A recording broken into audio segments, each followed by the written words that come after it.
Hello and welcome to Ozark Writers Workshop 2020. Thank you for joining us. This is the Writing Tips and Tricks panel. This workshop is brought to you by Ozark Book Authority. Yay! Hey! We are a local nonprofit organization with the mission to improve literacy in Northwest Arkansas through fundraising, outreach, and regular literary programming. To find out more about us, visit us at www.ozarkbookauthority.com. Now it's time for our panelists to introduce themselves. Please, let's start with Landra. Hi, I'm Landra Graf. I write romance in multiple genres. I live here in Northwest Arkansas. I write books set in Northwest Arkansas. My most upcoming release is called The Body Collector, which will be book 3 in the Bad Boys of Space series, and will be releasing in September. That sounds cool. So many Will Smith, Martin Lawrence jokes going through my head, and I didn't use any of them. Brooke, nope, please. Well, hi, I'm Brooke Johnson. I write science fiction and fantasy, never at the same time.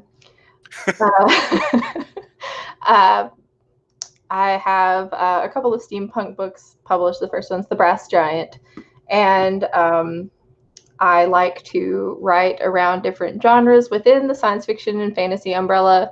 So I've gone from steampunk to epic fantasy to historical fantasy to fairy tale retellings and pretty much everything in between. And that's me. So yes, all things I love. Jump back to the script. All right.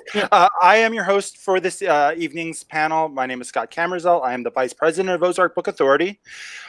Secret here, don't tell anyone, but Brooke Johnson is our president. I didn't know. No. I've got a sneaking suspicion that you did know that, in fact, Landra. All right. Let's get into questions. How's that sound? Sounds great. So let's start with this one. Of everything you've written, what was your fastest draft and which one took the longest with word counts? Or with word counts. With word counts. Okay, so fastest draft was 60,000 words in 8 days. Holy crap. Yeah. Longest was 80,000 words in about 3 months, and that book had to be rewritten. So, I mean, as you can see, not much difference in word count here. Yeah. Difference in the amount of time it could take. So yeah, there you have it. You write a lot faster than me. Really slow. I want to point out that 60K in 8 days was like a fluke. I have not been able to replicate that again. The closest I've gotten is about 50K in 2 weeks. From 60K in 8 days to completed, ready to publish, how long was that? So that was probably from the start, you're looking at a month to a month and a half. And that's with edits and then beta reading and then edits and then sending it to my editor. So yeah, a month and a half. Brooke's like, what? My numbers are going to be much different. So the fastest thing I ever wrote took me, let's see, I think it was 2 months. And it was 80,000 words. The longest thing that I've written, it's both the thing that took the longest and the longest thing I've ever written, took me 2.5 years to write. And that's actually writing pretty regularly through the course of those 2.5 years. And it ended up being 270,000 words. Wow. I can see why that would take 2.5 years. That's a lot of words. Yeah. Is that your most recent piece? Yes, that's the one I finished in March. And it's going to need some edits. 240,000 words. You think it's going to take what, 10,000 off that, or? Oh man, I'm seriously though looking at cutting it in half down to 135 is the goal. So yeah, it's a lot. What genre is that one? It's historical fantasy fairy tale retelling. Ooh. So it's unnecessarily long, but I do love that book. Can't help it. Sometimes you got to get all the words out. Yeah, true fact. How many words per hour do you average when you're drafting? If I go into super, super fast draft mode, max I can get in an hour, which I'll tell you, if I'm doing fast draft mode, I actually only do 45 minutes. I take a 15-minute break. So every hour is only 45 minutes of writing. I could do 2,500. 2,500 an hour. Yep. Wow. I don't think I can think that fast. That explains why you can write. It's really it's a fascinating concept. If you could pull it off, and I've been able to do it, and I would like to do it again here in the near future. It's really quite amazing what you can come up with. Are you using sprints for that, or is that just straight 45 minutes? So it's a 45-minute sprint. I actually took a class on it. It's called Fast Drafting by Candace Havens. She gives a class online. She gives class in person. I was lucky enough to be part of an event in Texas where she was giving the class for free that day. And because I was a writer signed up for the convention, I got to be included in it. And it's all about when you fast draft, you let go of everything. There is no fixing typos. There's no fixing punctuation. You are just throwing your keys down on the keyboard and going as fast as you possibly can and putting the ideas down there. Is that one of those disconnect the delete key, the backspace key type of? Yes, you're disconnected from all of that. And then you kind of, some of the stuff you use with that is you find, like, make sure you're in your own space by yourself. Phone is off, Wi-Fi's off. You are not connected to the internet. Usually the suggestion is to have, like, put your favorite candle on or something or whatnot. Put some music on if you can do that. What I write to is ocean sounds box, where I turn on an ocean sound, that just rolling waves, and I lock the door. Cheaper than writing on the beach. Yes.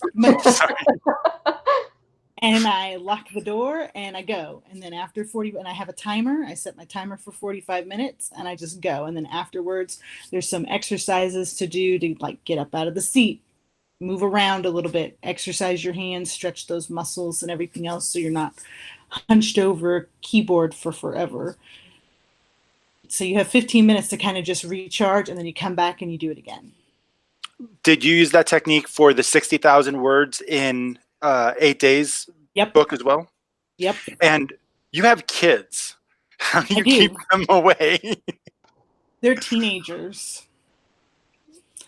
So the good news is that, like, right now, they're very far away from me. Not very far. They're just in the other room. But they're Call of Duty World War II zombie mode. And I told them, hey, I need headsets on and mouths quiet. And in reward, there's Pizza Hut being delivered in an hour. So, I mean, they get perks for doing as I asked them to do. For the most part, it's pretty good. In the evenings is my writing time. So with the fast draft method, you set a goal of 5K a day. And you have to meet that goal no matter what. So imagine if you can get yourself, so if you think about it, I ended up extending the goal out, and I would say, okay, if I can do 2,500 words in an hour, in 2 hours, 2 sprints, I'm done. I've met my goal. I can go about my day. But if I could add 4 hours, well, suddenly that's 10K, and you've already hit next day's goal, and so on and so forth. So and then when you can do it, it's really amazing. Like, I'm still shocked when I say those numbers that I did it, because I can't believe that I did it. Then you end up with 60,000 words in 8 days. Wow. Brooke? Yep. Do you remember the question?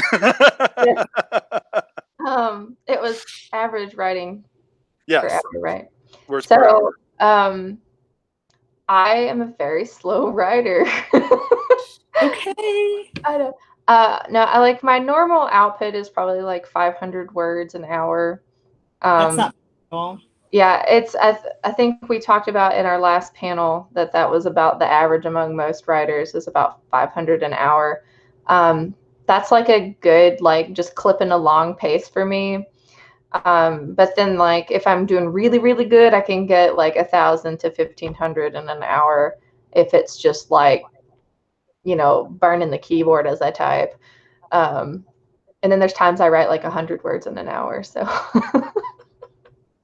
usually those are the times those when are you're not, like, the phone's ringing or somebody, Mom, come help me. Yeah, those are the times when I'm like, today's not a writing day. I'm gonna go play video games. Same follow-up question. You have a kid. How do you balance kid needs with writing needs? Well, when the world is normal, I write whenever she's at school because I don't have a day job or anything, so I can just write during the day, and that works out really well. I'm really productive in the mornings, and especially between lunch and pickup time. I think because it's such a short amount of time before I have to go pick her up from school, I get the most work done in those like couple of hours. But currently, I haven't gotten a lot of writing done because it's just a constant needing me type of thing, and that's fine. I finished, like I said, I finished my draft of my book in March, which was like, I don't want to say perfect timing, but the timing was nice for the fact that I was done with it before we went into lockdown and school closed and all of that stuff. But what little work I have been getting done is usually after she finishes her chores for the day, she can watch TV, watch a movie or something. And so I get like an hour and a half to sit down and do some work. And bribery. Yeah, that's really how it goes. And sometimes she's just playing quietly enough that I can just go sit downstairs and work on my tablet or pen and paper or whatever I'm happen to be doing at the moment. So Do you sprint? time. What? Do you sprint for your writing? Normally I do. It's not, I don't put a timer up, but I do naturally work in about 40 to 45 minute windows.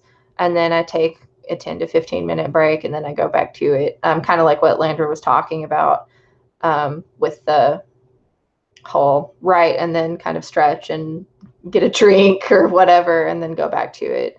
I don't like timers because they freak me out. Landra said that she has certain exercises and certain things that you perform during your break, right? Like stretches, and is it more patterned, more consistent with what you're trying to do during your breaks, your 15-minute breaks? Usually the exercises are, because it's like I'm stretching out my wrists and everything. I mean, I don't want to get carpal tunnel. I wear braces every night when I go to bed to keep my wrists straight so I don't bend them at night. Try to keep my wrists straight because carpal tunnel is one of my biggest kind of fears. And I was reading a bunch of stuff, but supposedly it's the exercises that I do are what was shown to us by the lady who taught the class. Like, she does these, and she was saying she talked to a doctor and everything else, and he's saying, hey, stretch your hands out, you stretch your arms out straight, move your wrists up and down, roll them around, things like that, your arms around, relax your body out, stretch your legs, because you're sitting in this position for long periods of time. And to Brooke's thing about timers freaking her out, the only reason why I have the timer is because if I don't have the timer, I'll keep going. Oh, okay. Yeah. And I won't stop, and I won't think to stop if I get too far into it. And so the timer's more for me to force myself to be like, okay, you need to step up, get away from the screen. Also, like, look at something else. I think that's my worst bad habit is I get screen vision. Yeah. And I don't bother to take breaks and like look at other things, not at my screen. I totally get where you're coming from there. I have recently, I did actually start using I use NaNoWriMo's website to keep track of everything because they actually have trackers now that you can year round, and they have timers and stuff like that. And so if I do use a timer, I put it on that and then I minimize it so I can't see it, because the ticking clock is what really bothers me. But like the whole, I'm so in the zone that I'm not going to move away from my computer. That happens to me a lot. There'll be times where I'm like kind of like sitting super uncomfortably because I really need to use the bathroom. And I'm like, wait, I can just get up and go use the bathroom. I don't have to keep sitting here typing. Like, what am I doing? And so, yeah, I totally get that. So, Landra, your 60K in 8 days was, Ariel asks, was that Havens? I'm reading for the question. Sorry, it was the fast draft about the fast draft. Yes, that was the fast from that was right after I took the fast draft class. Like I came home from the conference and I was like, okay, I'm gonna do it. I'm gonna do exactly what she said to do, and I'm gonna make it happen. And I did it. And I was like, what? I was like, it's real. It works. It's legit. That's funny. That's awesome, though. We've got another question from the chat. Particularly, it seems important and related to the time of the world that we're living in right now. Sometimes writing feels so solitary. Yep. Do you have any tips for staying connected in a larger writing community, especially when things are crazy in the world? Well, I mean, we always joke around, find your tribe. It really is true. So there's a lot of great groups out there on Facebook and on, I know NaNoWriMo, they have their website that has great groups. SavvyAuthors.com has a whole group about connecting writers with other writers for beta readers and stuff like that. If you have a publisher that you're published with, even small press, I've friended a lot of folks through that publisher because we're publishing sisters and brothers, you know, that we're with the same publishing houses. And through that, I've kind of grown and gotten to know a few people, and I have groups of people that I interact with that help me bounce ideas. That it's really great just to talk to somebody in the void and go, writing is hard, because it is. Very hard. Yeah, very hard. So I think you just have to put yourself out there a little bit, but don't be afraid to ask questions. There's so many great groups on Facebook between like people who want to self-publish, or if you're looking for a specific genre that you write in, and so on and so forth. You can find so many people, and from there you meet friends. Doing events like this, like what we're doing here, you meet people. Because it used to be you would kind of refill your well by going to the events in person, and then you'd really connect with people on a more personal level. But I still think you can get some connection there. Brooke, same question.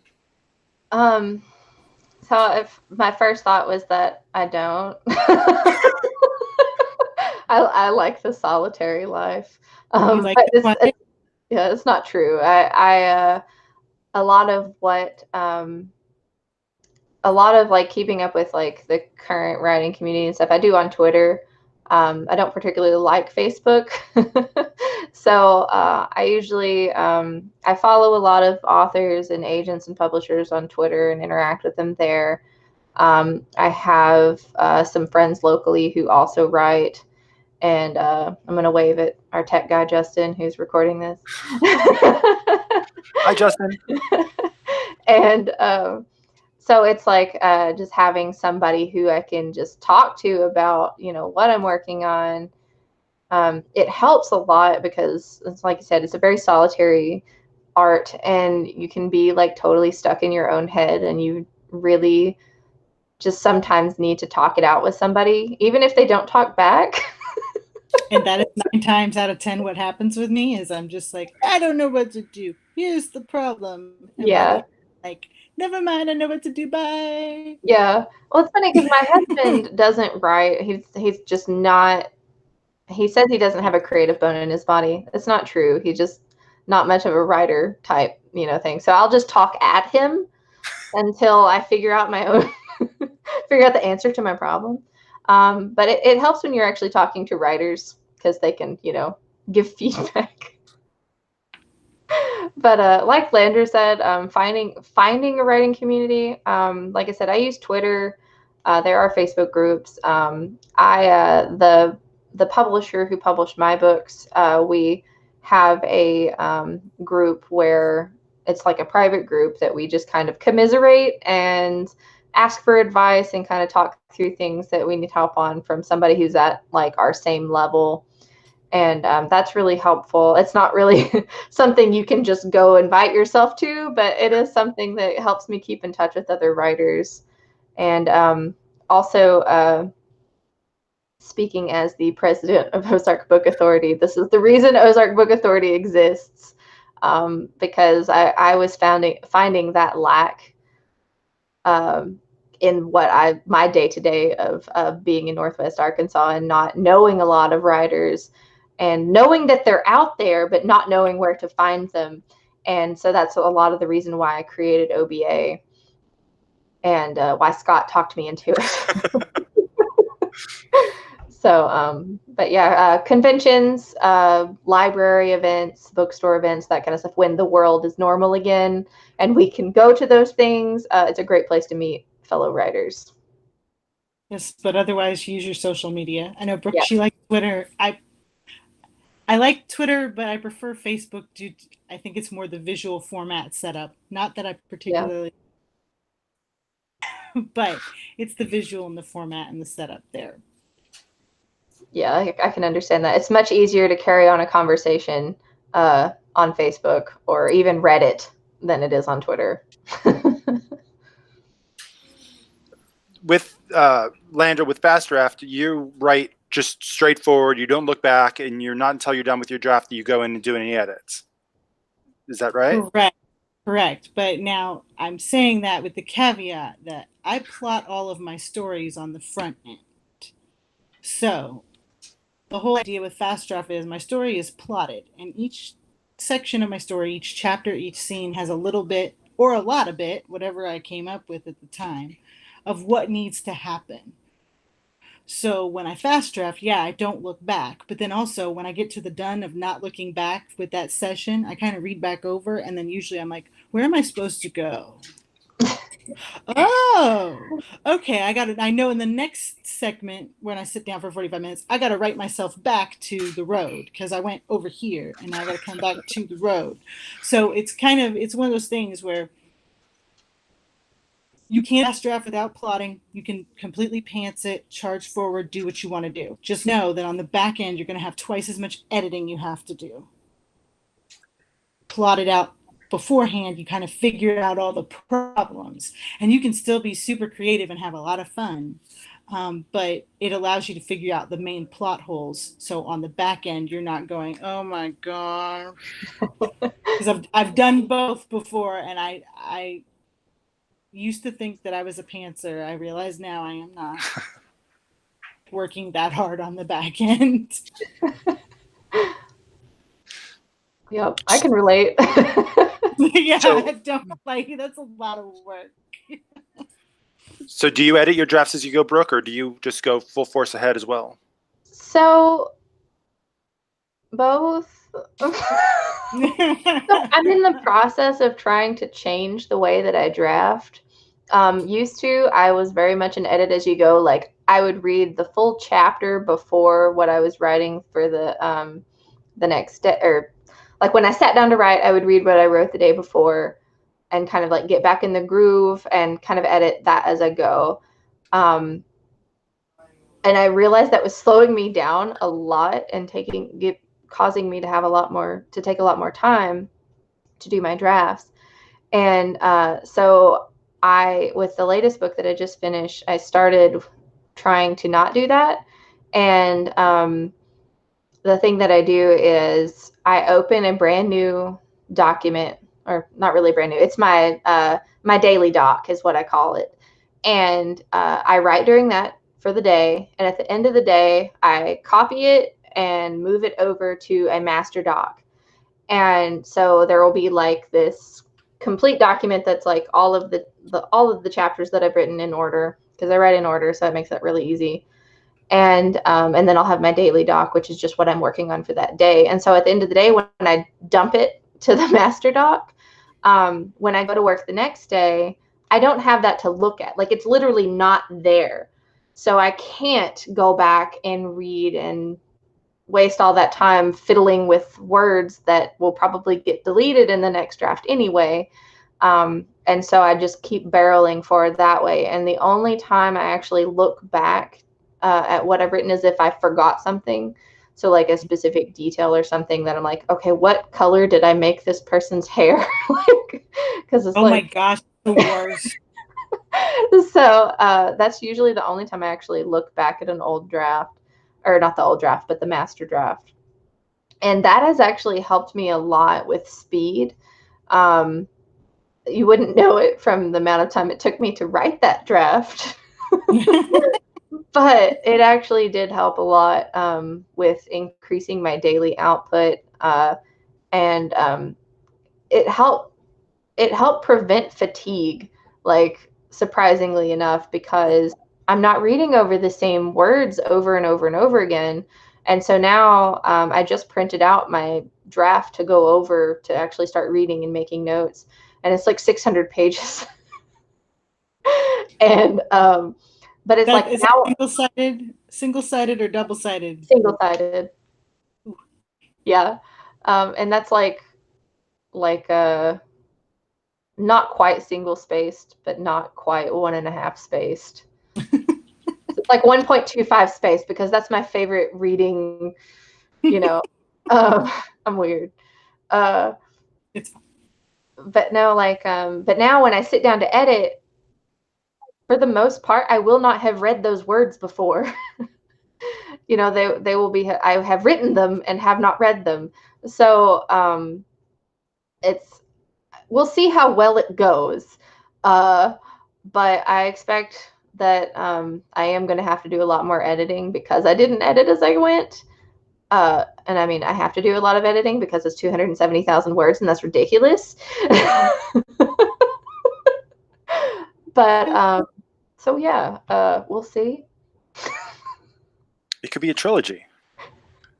It really can't, though. Like, But it could be. It could be a duology. It could just be 2. like, I don't know. It's gonna be like this 1,000-page thing that's like part 1, part 2. Like, it's funny because a friend of mine's like, yeah, you're gonna have to cut that up, and I'm like, I can't cut it up. It's one cohesive story. I'm just gonna have to edit the shit out of it. So, yeah, I don't know if that answered the question or not, but It did, I think. I'm confident that it answered the question. okay. Sort of a follow-up. You both talked about plotting and planning. Do you have any? What technique do you use for putting together the outline, for doing that planning? I use the Romancing the Beats structure by Gwen Hayes. I also have multiple resources available to me, but I've got a whole character template outline that I've kind of put together that helps me track things like their age and their hair and their eye color. Not that I'm a smart person who references that when I get in the middle of the fast drafting, but I can look back at it later. And like their careers, so on. I've got the emotion thesauruses. So I have the negative trait, positive trait, the wound thesaurus, which is really great.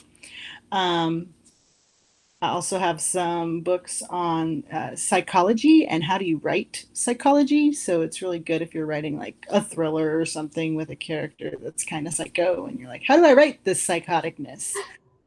So really good detail stuff. So I've got a lot of books that I keep, and I own the book copies and the ebook copies. So that way, if I'm not at home, I can still reference them. Spend a lot of time investing in that just because I spend so much time on the plotting piece. The notes that you've taken, like all this stuff, the ages, hair colors, and whatnot, do you have that printed out nearby so you can access it easily, or do you have to go looking for that document? No, so I have what I create a Word document, and it's just called the name of the story, plotting. And usually it'll be like, here are the main characters, and it has like a super detailed outline. And then I put a list of, here's the secondary characters that they're going to meet. These are secondary characters in the story, and I put any information I think I need to know about them. And then I have like the breakdown of the plot and the beats and what's supposed to happen. If I'm doing world building, like in my sci-fi series, I have the same kind of world building that I've came up with, and then I've just copied and pasted that to each of the plotting outlines. And then usually once I actually start to write, I go into Scrivener and I create a file there, and I can copy the information into there if I need to, because you can put character templates and things like that. Photo inspiration can be added, all sorts of stuff. So, but most of the time, all of that lives on a Word document that's separate from everything else. And then when I can pull it up at any time to go, oh, what is that person's last name? Heck if I know. Let's go look it up. So are you leaving it open in the background so you can just alt tab over to it? Yeah, because I usually do double screen. I like working in two screens. So I'll have, that's my writing screen, and then the other screen will have that plotting document open to where I can be like, oh yeah, let's look. Okay, cool. So that helps a lot. I find I do a lot of writing in coffee shops, and I only have my tiny MacBook Air, and doing multiple screens, especially with old man eyes, is becoming difficult. So that's when I really recommend Scrivener, because you can compile and throw everything into it. And Scrivener, if I've done the silly thing, some people call it silly, I don't think it is. I bought it for my iPad and I bought it for my Mac. And so all the Scrivener files live in a folder on Dropbox, and I can access them at any time between the two. So as long as it's connected to the internet and I sync before I get onto my iPad, I can suddenly be writing on my iPad while I'm in a car or at somebody's house and there's a spare moment, or if I'm at work. And I can like put that iPad down in front of me and just go to town. So if it's all living in the Scrivener file, you can access the character templates and all your information. You can put links to web pages in it. You can do so much stuff to where you can access anything instantly. And so you're not busting through multiple screens. I'll have to give Scrivener another look. And a quick note. Sorry. At first it's intimidating, but I promise you it's really great once you get into it. I said I had to do a lot of writing in coffee shops. I haven't stepped foot in a coffee shop in 4 months. So possibly related. I don't have a lot of words written either.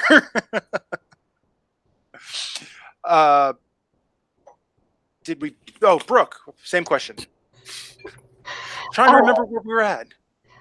Just to like dovetail a little bit off of Landra, I just started using Scrivener this summer as a world building tool to keep all of my story notes, because I'm finally working on something that I cannot contain all at once in my head.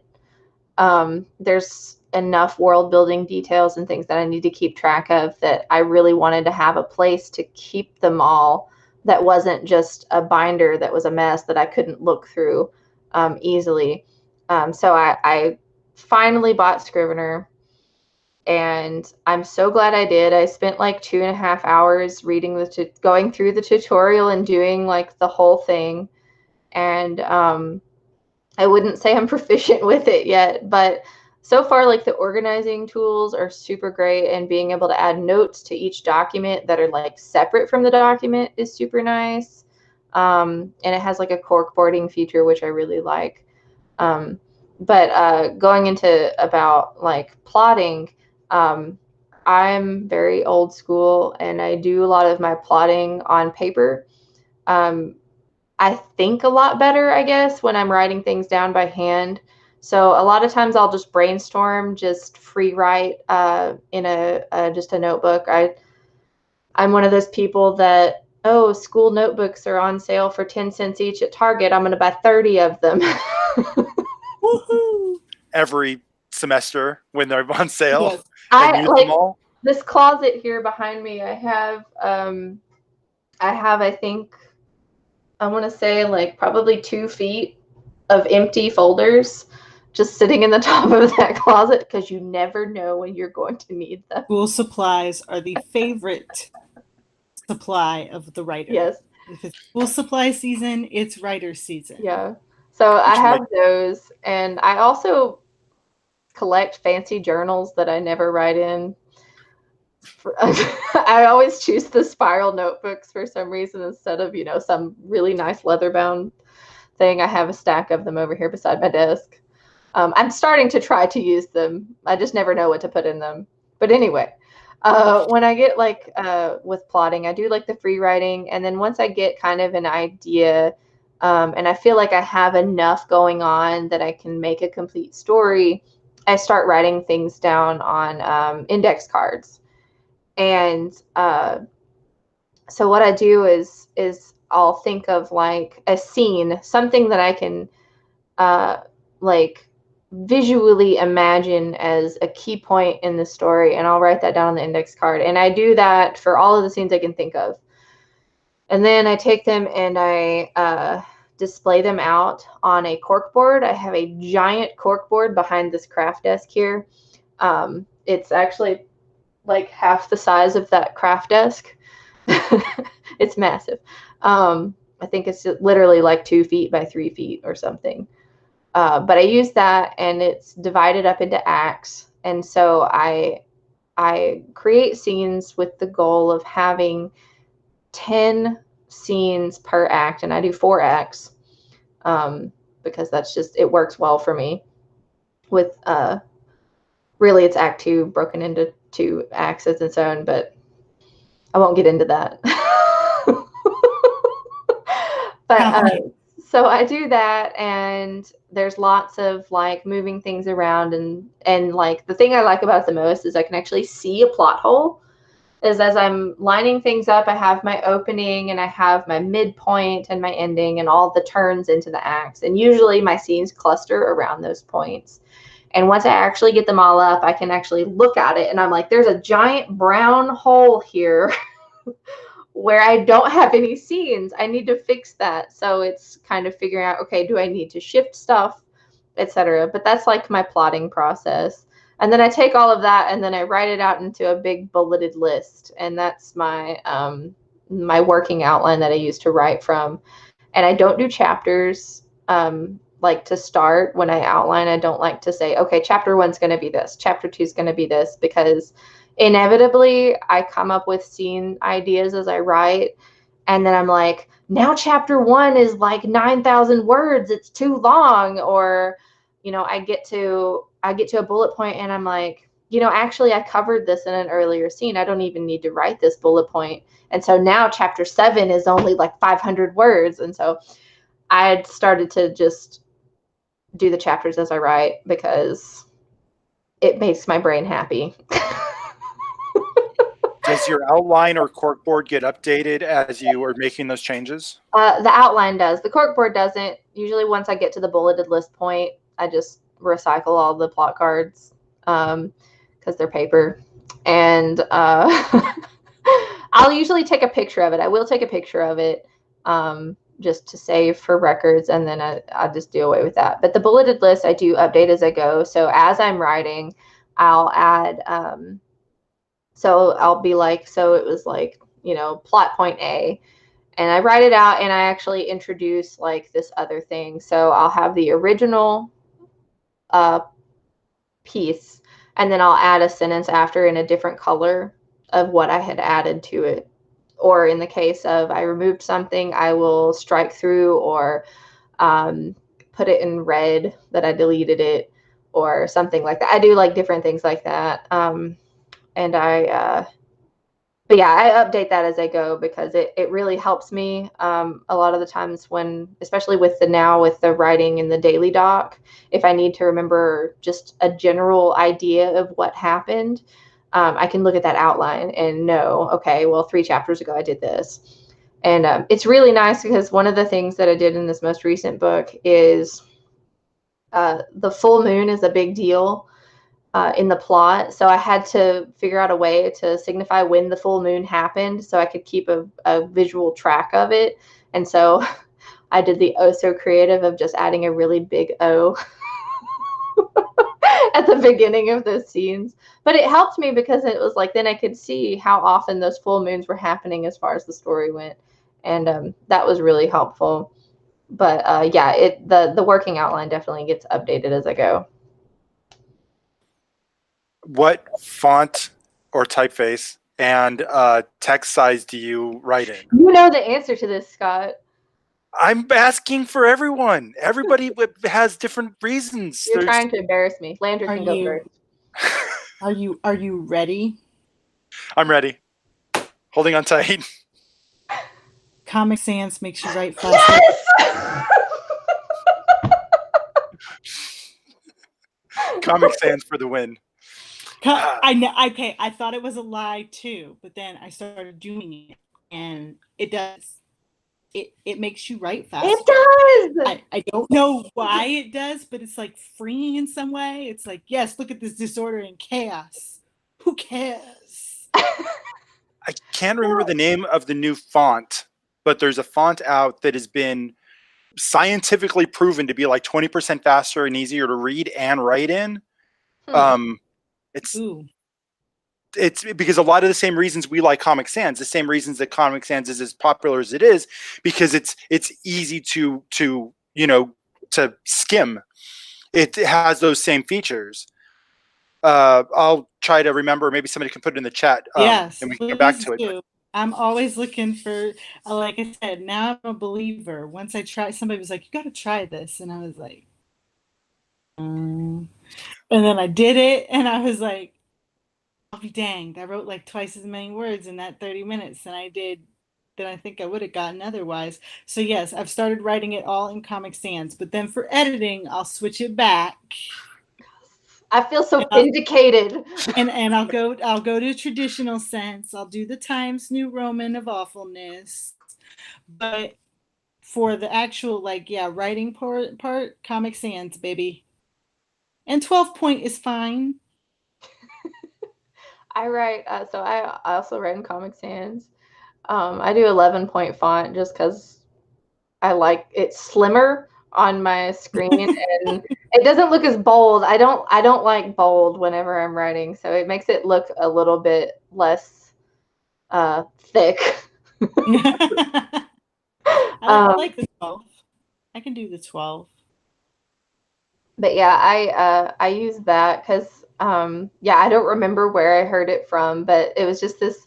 It was like, this will make you write faster for these reasons, and I'm like, I'll try it, I guess. Yeah. And I did, and it's super sped up, like how quickly I write, and it helps me not edit.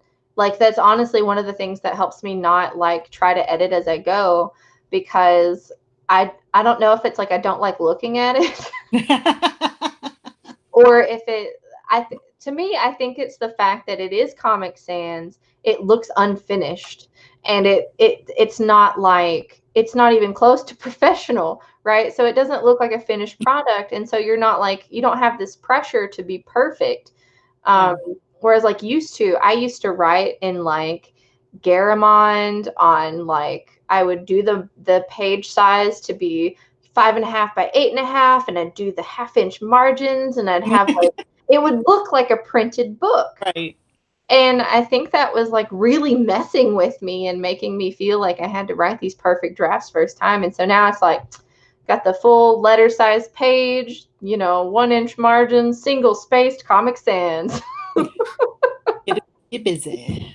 And it's so weird that it does help you write faster. I'm glad that I'm not the only one, because I have felt like such a weirdo for the last few years. Nope. I literally only started doing this in the last year. No. I think I knew that you both were Comic Sans people before I asked the question. But you got me doing it as well, so it works. Like I said, I encourage everybody to try it. I mean, again, you don't know if it'll work for you or not until you try something, and it may not work for you. I mean, I think Brooke and I can agree your writing process evolves and just continues to evolve as you go. This panel is tips and tricks. It's all a your mileage may vary subject. Yes. like what works for you may not work for me. But Like- no, I think it's neat though, because it's like I've been writing professionally. I say I've been it's really I've been writing forever, right? But writing like really with the serious, super serious goal to publish for about 10 years. And it's like, and my process is still changing. And I'm like, I see advice from people and I'm like, all right, well, I'm going to try this. I just got Scrivener this summer for the first time. And it's like, you know, I'm trying new things to improve my process and make it either easier or more enjoyable for me or faster. And just seeing what works. And, you know, maybe I'll get to the drafting point and I'm like, okay, Scrivener works great for a world building tool. I don't really care for it for drafting. Maybe that'll happen, maybe not. But I feel like trying new things is so important to helping yourself. Because if you keep doing the same thing, you know, maybe it's a perfect system, but if you don't try something else, you won't know. So. It looks like there's a couple of different fonts that are designed for speed. Just to get back to that really quick, I see that there's one called Lexend, which I think might be the one I saw a documentary about. How's And that then spelled? Lexend. But it's available in different kerning. Kerning being the space between the letters, which is one of the reasons that some fonts are easier to read than others, is if they're too tight together, especially if you have dyslexia or, you know, other or eye disorders. Making that intercharacter distance, the kerning, wider will really help some people. And then Ariel in the chat pointed out another one called Sans Frigidica, and it was developed by RMIT University. Mm-hmm. But it's really interesting because it's like not complete. There are pieces of letters that are just absent, and I don't know how that would be faster, but it says it is scientifically proven to be faster. So that would be an interesting one to look at as well. And it's free if you go to the website. I'm worried that I would then be like, what was I trying to say? Well, it's I'll try to share that in while we're answering the next question so you can see what it looks like. Which the next question is, because I'm trying to keep moving, trying to do this job. All right. Related to the font, as it turns out, what tricks have you employed to speed up or improve your process? I feel like I've covered most of mine. I mean, well, my only other one that I really have is showing up every day, and or trying to. I get that you're not going to, and then also to setting goals for yourself. At the same time, again, I caveat everything with set goals for yourself, but be forgiving.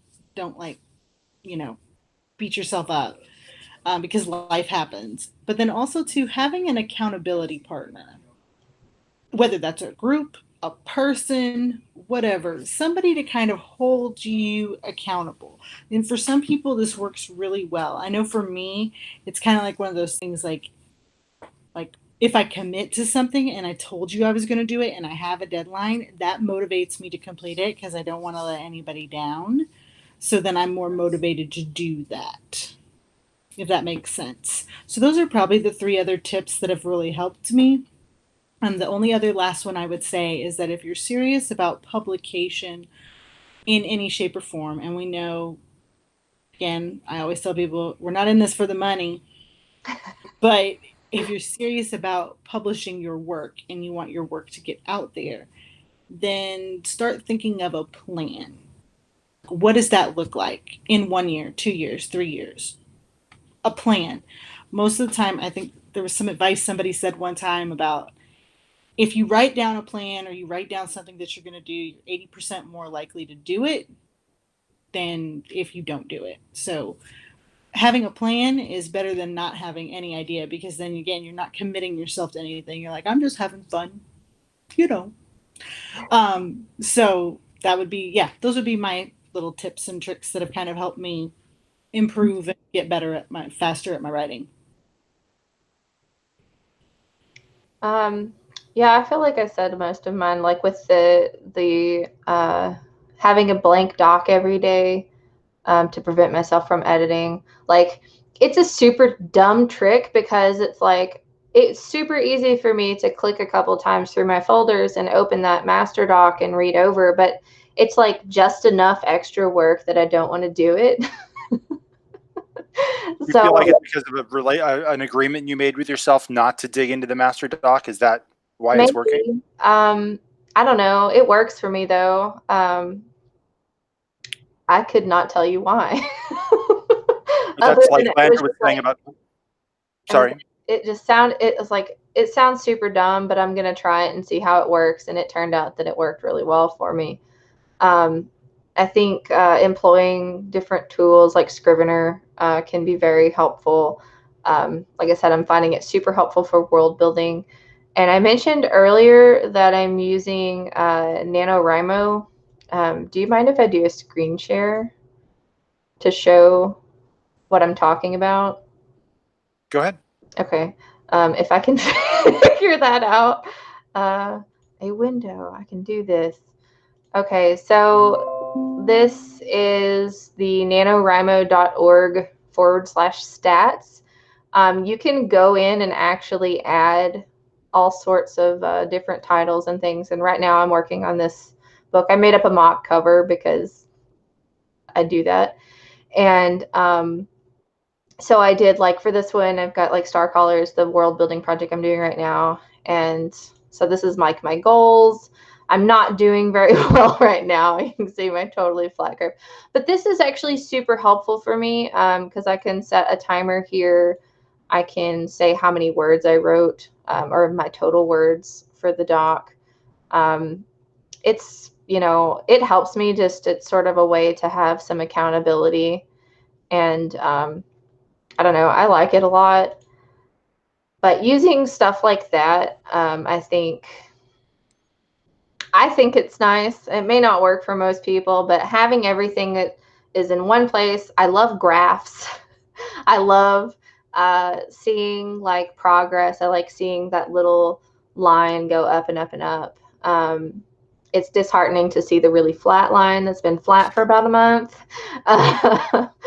But it is helpful for me when I am actually in the progress of writing. Um, Other tools, I don't have an Apple device, so I can't get the Scrivener app. They don't have it for Android yet, and if they did, I would get it. That's how useful I think it is. In the meantime, when I'm not at my computer, I've been using Onenote on my phone because it can sync from my phone to my PC. And so once I'm at my PC, I can take that and put it over in Scrivener. And that's been working pretty well for me so far. But I've been doing a lot of writing at in the kitchen and just kind of when I'm doing notes, I'll be downstairs waiting for my tea to brew or my coffee to brew, or I'm making lunch for my daughter, or doing something else that I'm standing with my phone in my hand. And it seems so much better to spend my time trying to write something down than scrolling mindlessly through Reddit. Uh, so things like that have really helped. I recently removed all social media from my phone, which has also helped quite a bit. And see what else. Real quick, Brooke, to piggyback on what you're saying too, I've done that as well. I've just used, if I'm in a place where I'm not next to my regular documentation, but I kind of already know what I want to say or I have some ideas, I'll pull up an email and write an email to myself. Yeah. Um, I will voice text an email to myself. I've been in the car before and had an idea, and I was like, hey, pull up my email app for me.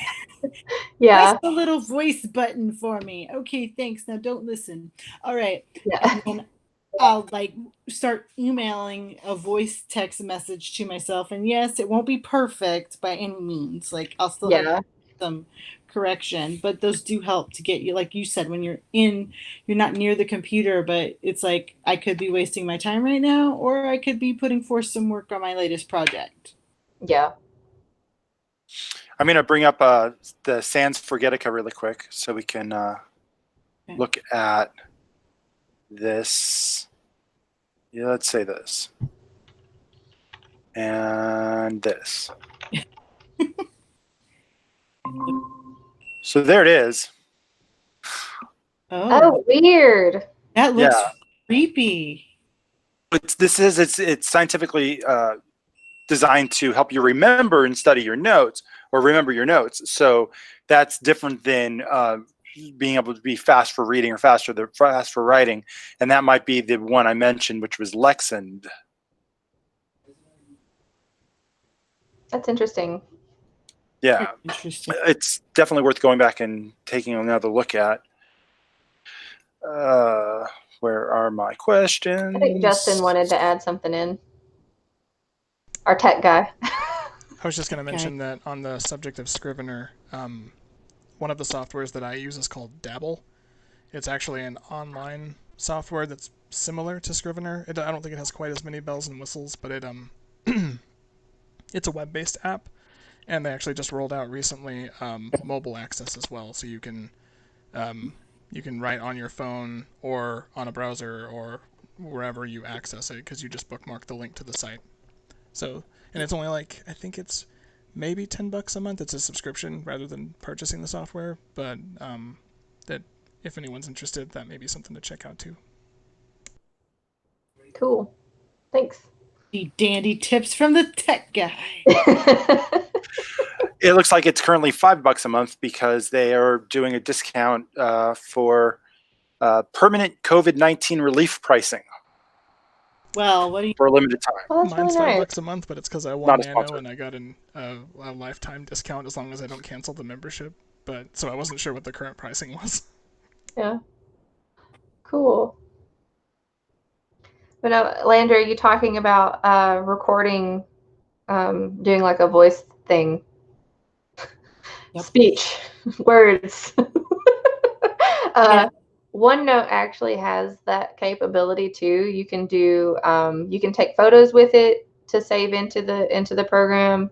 You can do voice recordings with it, and you can do just regular docs. And I've found that very useful as well.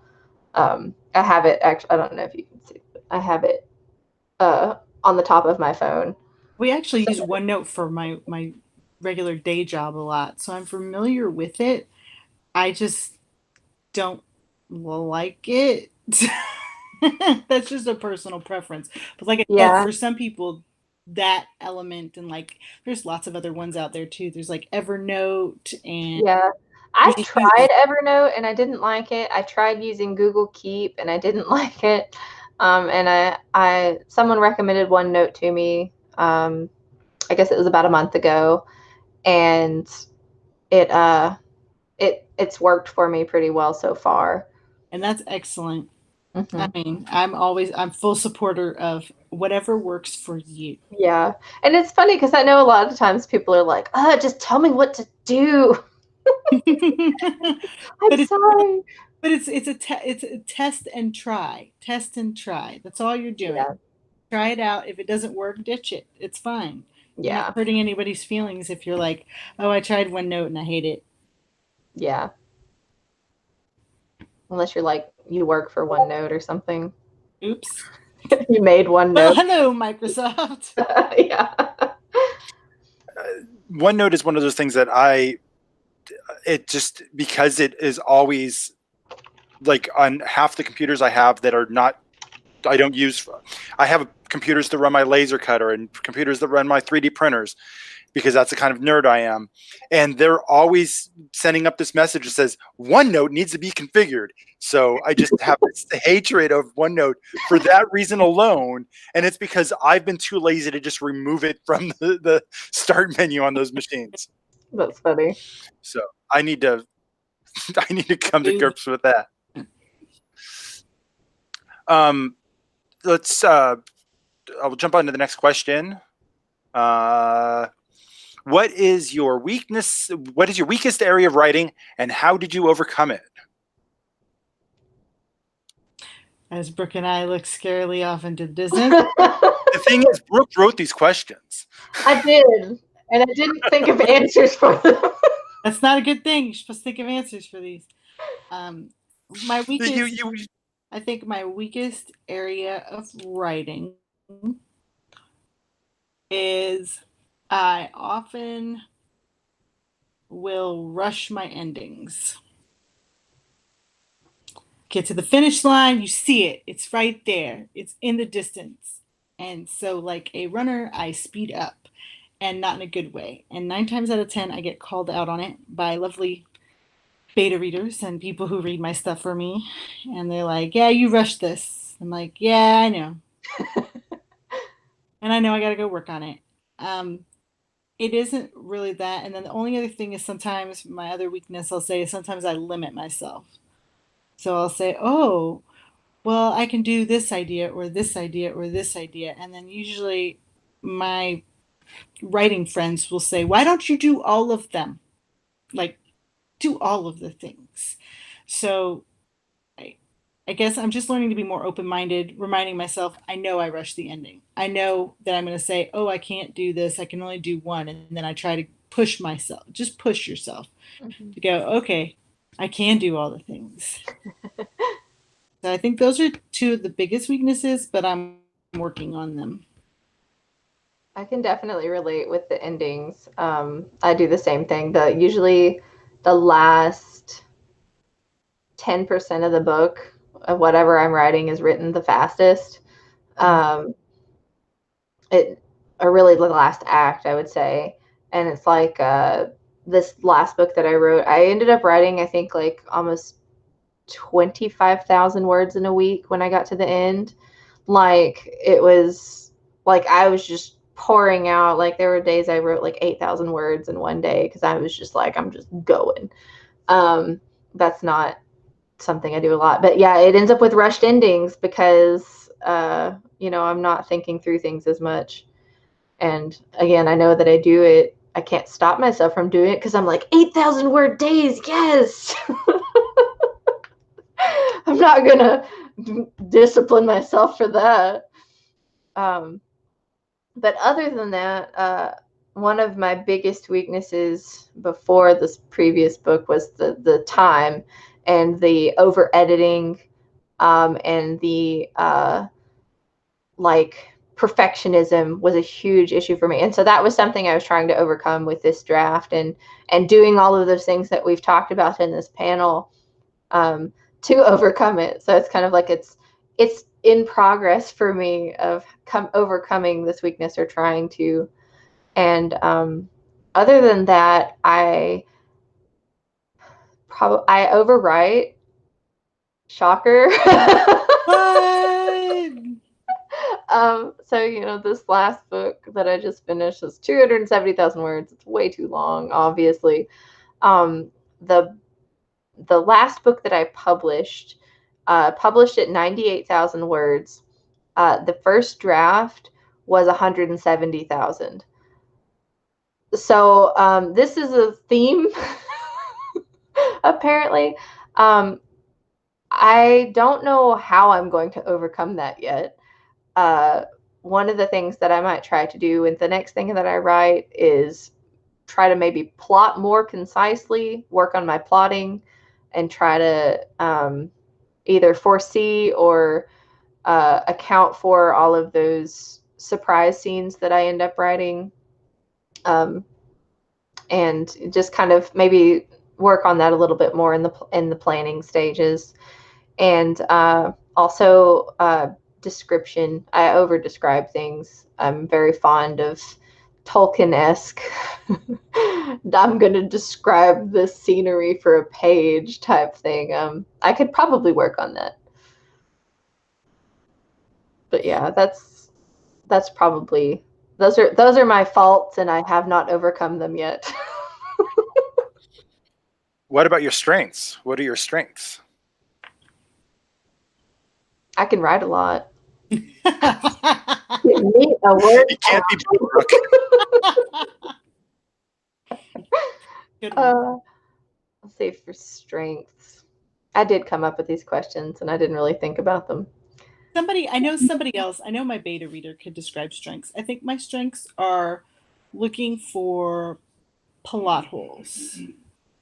I'm really good at kind of reading through stuff and linearly saying, okay, when we get to the end of this chapter, based on what happened, this is how my character that I'm, from a different point of view should be reacting. So really good at kind of seeing your structure and understanding how people should be reacting to things. That way I don't really miss a lot of that when I'm kind of formulating the book. Because often that's something that I see where you'll like read and then you get to the next scene and you're like, this character's totally left field and they should totally be talking about how this character just slapped them. It shouldn't be like this is where they should be at. So I think that's one of my biggest strengths is kind of seeing that. And then I think one of my other big strengths is just again the plotting. That's really one of my biggest. It's become one of my biggest things that really helps me. Are you able to see the plot holes as you're writing it, or only in review? Typically, because of the fast draft, I'm only seeing it after the fact. So usually, when the fast draft is done, I will start reading it and I keep a notebook next to me and I make notes by chapter by scene, like, okay, so and so didn't react to this and they should have, or I need to throw in a line of thought process to somebody should be thinking about XYZ. So I'll keep notes about that and go fill that in case I missed some of those pieces. I do think it should be said that so much of like writing is actually editing. Yep. It's fixing all of those things is what really turns it from a blobby mess into a book. Yeah, embrace the editing. Mm-hmm. A lot of people don't like it and they can't stand it and they think it's awful, but it's actually really, really important. It's what makes your book shine. Yeah, I'm weird. It's my favorite part. When I finish editing, it means I'm done. It's like I love writing, but my favorite thing is finishing. My favorite part is the plotting part. I love plotting the whole book out. Like I love the beginning stages and figuring everything out. But then when we get into the actual like writing, the editing, I'm kind of like, are we done yet? No, I'm totally with you. Like I love world building and I love plotting and stuff like that. It's like I hate the actual writing part. It's the ideas and the finished product that I like. Just the pesky part in between that's the hard part. Yeah, that's terrible. I did remember another weakness of mine is characterization. I tend to write really bland main characters the first go round. I don't know why. It's like I know I can do characterization because like my villains are super great, like in an evil way, and like my side characters tend to be totally rounded out. But for some reason, my main characters, it's just like they're a cardboard cutout, and I'm just like, what is wrong with you? And it usually takes editing for me to actually get to a point where I'm like, okay, I get this character now, and now I can fix all of this blah that was in the first draft. But yeah, as far as strengths, I would say editing is my strength. Like genuinely, I have a creative writing degree, and I tell people all the time is like I learned how to edit with that degree. I didn't really learn how to write. I learned how to edit bad writing and make it good. So that's really probably one of the strongest things. And I am constantly trying to do better at that. One of the things that I recently started doing was rewriting drafts completely. Not doing like normally, you finish a book, you have your draft one, and you go into edit, you're like your chapter one, and you start at sentence one, and you start editing through it. I don't do that. I print out the whole thing, I write my notes on it, and then I take that big paper draft and I set it next to my computer and I start writing from that with all of my notes. And that has made a allowed me to have much more developed second drafts. I kind of feel like I end up doing 2 or 3 drafts worth of work just from that, and that's really improved my process a lot. Yep. Well, we've gone a little over an hour. My fault, I'm sure. I'm sorry to your kids, Landra, for their pizza not being there yet. Oh, it's there. Oh, it wasn't waiting still on in you. the middle. It arrived and they went and they got it. They brought it inside, but they're still in the middle of some Call of Duty. I don't know. The zombies won't kill themselves. No, it's not. It's not zombies now. I think it's a competition, but I prefer Prop Hunt. Entertaining about Prop Hunt. If you've never watched it, I recommend. I've never even heard of it. It basically, you have 2 teams of people in a Call of Duty game, and one team will turn into a bunch of props, like objects, and they have to hide while the other team has to hunt them. And it's quite humorous when they turn into things like giant rubber ducks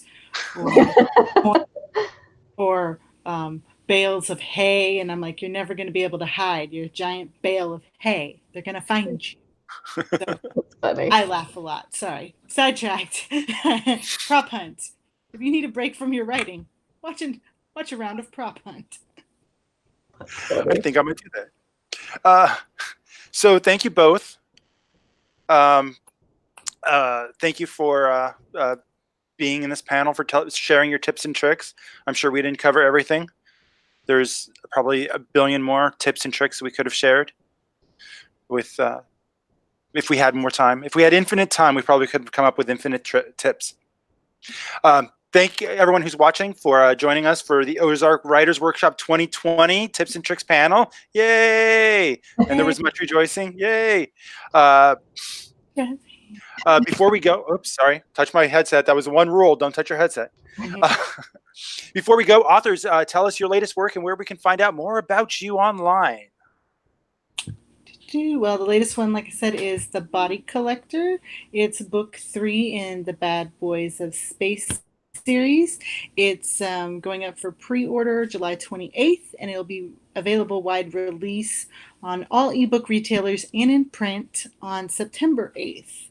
So you can find it at Amazon, all sorts of stuff. You can check me out at laundergraph.com. And then also later this week, you guys can join me in my virtual workshop on how to plot a romance novel in 2 weeks. I'm a terribly slow and unproductive writer, so the latest thing that I have out is from 2016.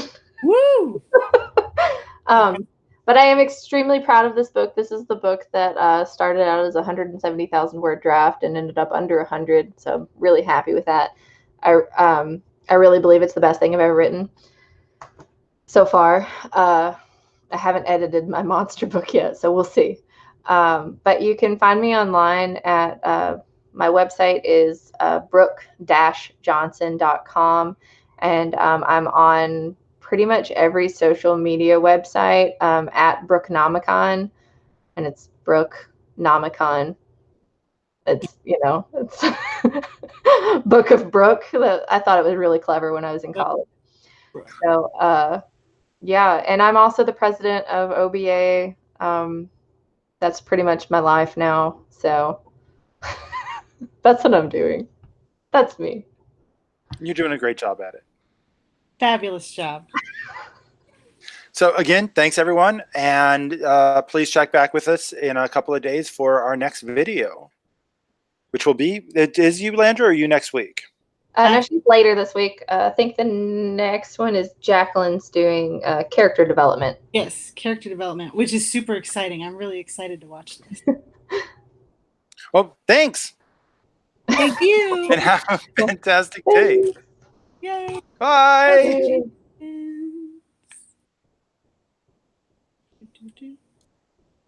All right. Adios.